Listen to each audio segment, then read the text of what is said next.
बहरले शिमगाया सणाला, आस लागली आई तुझे रूप पाहण्याला।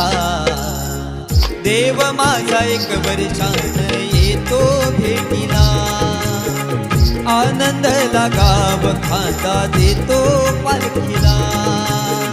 चरणाशी येतो आई आशीर्वाद खायला, भक्त तुझा तल्लीन होतो होळी उत्सवाला।